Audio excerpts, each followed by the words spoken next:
There are a ton of videos showcasing how much it costs to live in Thailand, but a lot of them are for digital nomads or retirees. How about us families?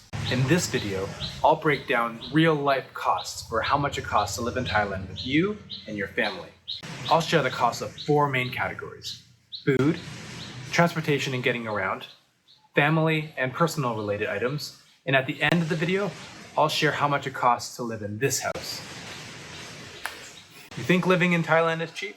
You may be surprised. Stick around and find out. Hope you enjoy. Before I arrived in Thailand, I thought food was going to be the area of our budget where we would save the most. Although it is possible to eat on the cheap, it is slightly more difficult to achieve these savings than you might think. Let's start with groceries. There are many different options for you to buy groceries here, from big box stores to specialty shops catering to foreigners, or local farmers market. Where you shop for groceries will greatly impact how much you spend. Also, if you plan on eating the same way you did back in your home country, you're likely going to pay a premium for those products. Things such as good quality red meat, berries, yogurt, dairy products, alcohol, all these things are significantly more expensive here in Thailand than back at home. What about eating out? Again, it depends on where you're eating. If you go to a place like this, or the food court at a mall, you can find some good value there. Probably about 60 to 80 baht per meal. But keep in mind that the options at these sorts of places are limited, and if you have kids, you're likely going to want to explore some restaurants sooner than later. The restaurants that are more family friendly will cost you about 250 to 300 baht for a hamburger or a nice curry. Kids options are usually available for around 100 baht.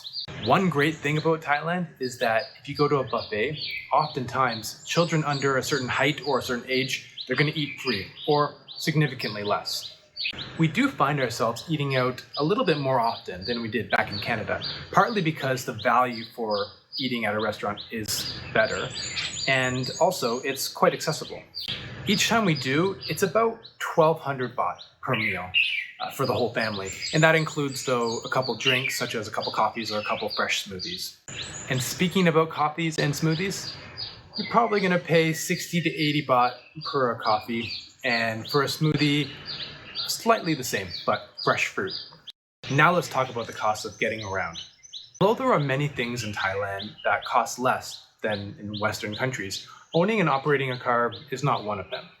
With imported cars being heavily taxed, the majority of cars being driven on the roads are the ones that are made locally, such as Honda, Mitsubishi, and Toyota. But don't expect to pay less for these just because you're in Thailand. One of the more popular family cars here is the Toyota Highlander. A fully loaded one will cost you up to 1.9 million baht. And on the other end of the spectrum, a small Toyota Yaris will be about 700,000 baht. And if you are interested in buying a car that's made somewhere else, expect to pay about 3 times the price as you would back in your home country. I ended up getting a 1-year-old Mitsubishi Expander. It fit our family's needs really well, and it only cost 700,000. As for insurance, it's pretty affordable. I opted for a basic auto and road plan, and it cost 15,000 for the whole year. How about car rentals? When I first arrived in Thailand, I rented a Toyota Velas for 950 baht per day. Mind you, this was a price during low season and for committing to a whole month, but you can set your budget around that much. Here in Thailand, there's not any public transportation, so everyone relies on their vehicles. So you're going to be hitting up the gas stations pretty often. You can expect to pay about 30 to 35 baht per liter at the gas station. Okay, let's transition to family-related costs, such as healthcare, pets, and just activities in general. Here in Thailand, you're going to have to pay for healthcare, and depending on where you're coming from in the world, this may be new to you. Thankfully for us, we haven't had to visit a doctor too much. We did go do a vaccine shot for our child, and it cost 700 baht for the vaccine and 150 baht for the doctor's fee.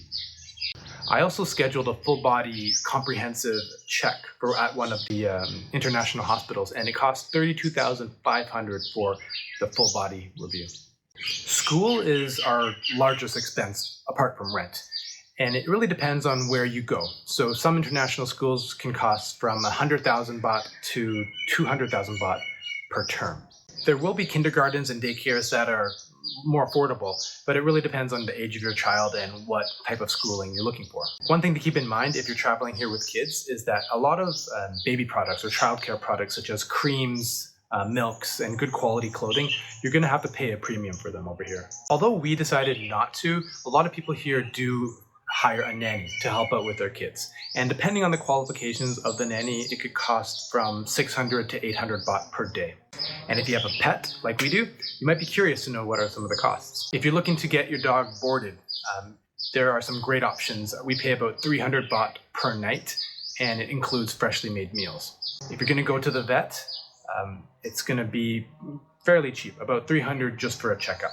If you're looking to get a grooming session for our medium-sized dog, he's right here by the way, it's about 950 baht for a 2-hour wash and cut. And now for some fun stuff.